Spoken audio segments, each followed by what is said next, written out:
दोस्तों बहुत बहुत स्वागत करता हूं आप सभी का। कल है 16 अक्टूबर। कल बीएसपी चीफ मायावती जी ने लखनऊ में एक बहुत बड़ी बैठक बुलाई है और बैठक से ठीक पहले मायावती जी ने बिहार विधानसभा चुनाव के लिए अपने उम्मीदवारों के नामों की घोषणा कर दी है। बीएसपी ने पहली सूची जारी कर दी है, अपने उम्मीदवारों की पहली सूची जारी कर दी है। और जिस तरीके से बीएसपी आजकल एक्टिव है, बहुत सारे लोगों को अपने नए नए फैसलों से बीएसपी सुप्रीमो चौंका रही हैं। ये किसी को यकीन नहीं था कि चुनाव से बहुत पहले बीएसपी इस तरीके से अपने उम्मीदवारों के नामों की घोषणा कर दी। दोस्तों, जो पहली सूची आई है उसमें कुल 40 प्रत्याशियों के नाम शामिल हैं। 18 ज़िलों को लेकर 40 उम्मीदवारों के नाम बीएसपी चीफ ने फाइनल कर दिए हैं। तो कौन कौन से प्रत्याशी हैं, किसे टिकट मिला, किसे निराशा हाथ लगेगी और किन किन सीटों पर बसपा इस समय मजबूत है, दोस्तों आज हम इस वीडियो में इसी पर खास करेंगे चर्चा। तो आज की वीडियो हमारी बड़ी ज़्यादा इंपॉर्टेंट है, हमेशा की तरह।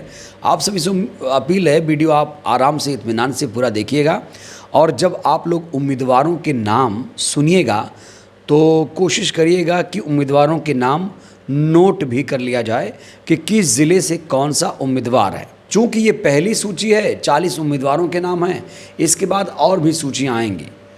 243 सीटें हैं बिहार में और बड़ी बात यह है कि बीएसपी 243 सीटों पर अपने उम्मीदवार उतारने जा रही है और उम्मीदवारों के नाम लगभग फाइनल कर दिए गए हैं, बस घोषणा होनी बाकी है। तो पहली सूची कुछ इस प्रकार से है। बिहार के पूर्वी चंपारण ज़िले में एक विधानसभा सीट है कल्याणपुर।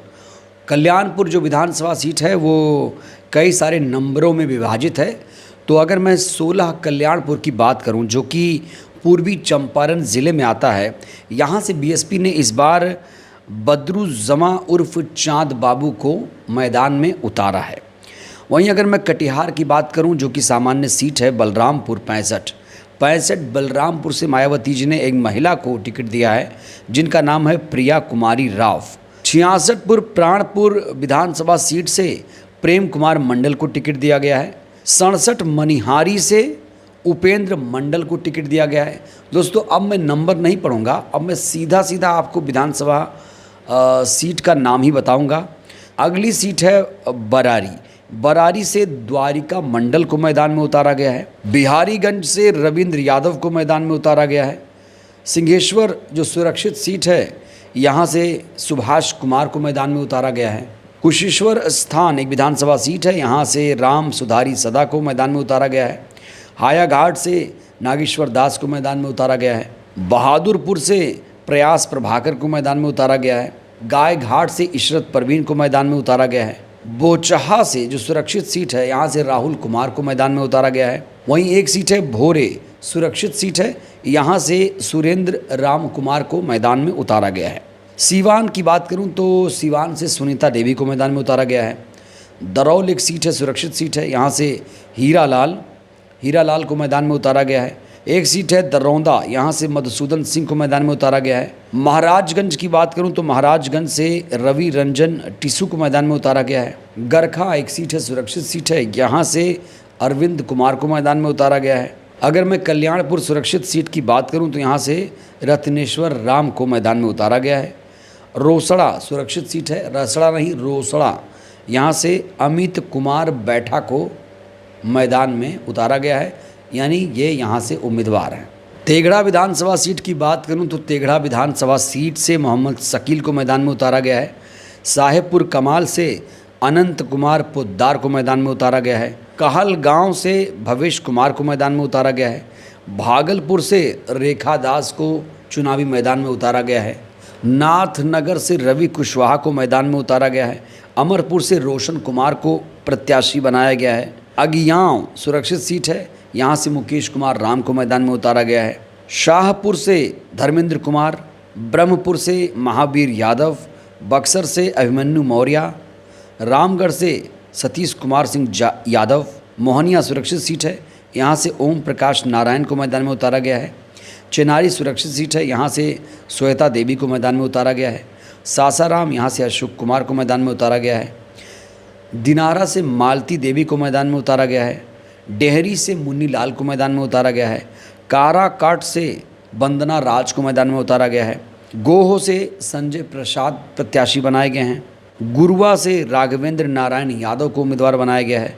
झाझा एक सीट है, कपिल देव मंडल, झाझा एक सीट है जमुई की, जो कि सामान्य सीट है। यहाँ से कपिल देव मंडल को मैदान में उतारा गया है।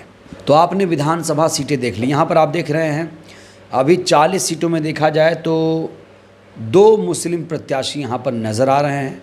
एक शकील साहब हैं, एक बदरुज्जमा है।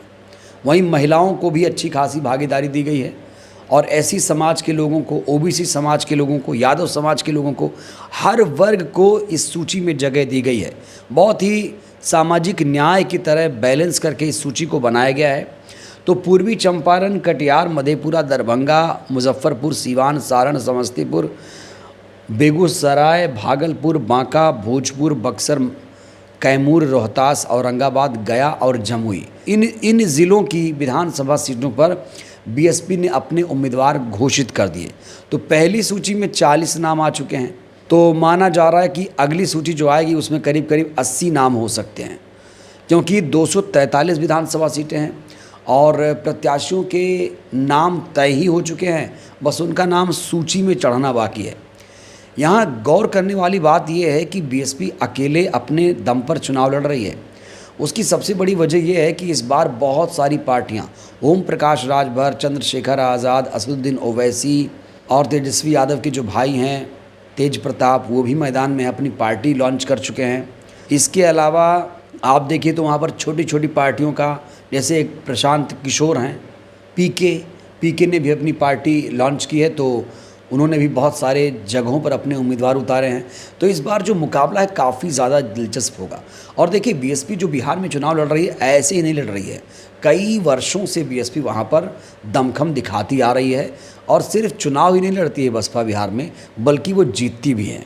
दोस्तों पिछली बार क्या हुआ कि जो बसपा से जीत कर गए थे जमा खान, वो जेडीयू में शामिल हो गए। बसपा के टिकट पर चुनाव लड़ा और जीते, उसके बाद ये जेडीयू में शामिल हो गए। लेकिन इस बार इनके साथ बहुत बड़ा खेला हो गया, क्योंकि जिस सीट पर जमा खान को टिकट मिलने की उम्मीद थी, सीटों का जब बंटवारा हुआ एनडीए गठबंधन में, तो जानते हैं जिस सीट से जमा खान लड़ रहे थे वो सीट बीजेपी ने ले ली। ऐसे में जमा खान का पत्ता साफ हो गया। तो अब बहुत पछता रहे हैं, कहा जा रहा है बहुत पछता रहे हैं कि जेडीयू इन्होंने क्यों ज्वाइन की। वैसे बसपा के तमाम विधायकों की ये फितरत रही है। बाकी प्रदेशों में देखा जाए तो ये जीतते तो हैं अपने सिंबल पर, लेकिन जीतने के बाद ये दूसरी पार्टी का दामन थाम लेते हैं। लेकिन यूपी में अगर देखा जाए, यूपी में मात्र एक विधायक है बसपा के पास, और वो विधायक बसपा के साथ कंधे से कंधा मिलाकर, मायावती जी के साथ कंधे से कंधा मिलाकर अभी भी चल रहा है। और आने वाले दिनों में कहा जा रहा है फिर से उनको रसड़ा से उमाशंकर जी को टिकट दिया जाएगा। बहुत ही काबिल नेता माने जाते हैं, मायावती जी की बहुत खास है। तो जमा खान जैसे लोगों की आंखें खुल गई हैं। अपना घर छोड़ के दूसरे के घर बनाने गए थे, अपना घर इन्होंने खुद ही बर्बाद कर लिया। दोस्तों बीएसपी को लेकर कहा जा रहा है कि बिहार में इस बार बीएसपी कई सीटों पर अपने असर डाल सकती है। खासकर अगर मैं बात करूं कैमूर, चैनपुर, रामगढ़, रोहतास, आरा, बक्सर, डेहरी जैसे सीटों पर बसपा अपना अच्छा खासा प्रभाव छोड़ सकती है। और 243 सीटों पर बसपा चुनाव लड़ रही है। अब कितने पर जीतेगी इसको लेकर लोगों की अलग अलग व्याख्याएं हैं। कुछ जानकार कह रहे हैं कि बसपा 5 से 7 सीट जीतेगी, कुछ कह रहे हैं 15 से 17 जीतेगी, कुछ कह रहे हैं 40 सीटें जीतेगी। लेकिन दोस्तों ये तो नतीजे ही बताएंगे। अभी फ़िलहाल कोई ऐसा ओपिनियन पोल भी सामने नहीं आया है जिसको लेकर कुछ कहा जाए। तो कुल मिलाकर अभी टिकटों का बंटवारा हो रहा है, प्रत्याशियों के नाम फाइनल हो रहे हैं। पहली सूची में 40 उम्मीदवारों के नाम सामने आ चुके हैं। बहुत ही बैलेंस सूची है ये। अब देखते हैं अगली सूची में किस किस का नाम रहेगा, किसका पत्ता कटेगा, ये देखने वाली बात होगी। बहरहाल इस वीडियो में इतना ही।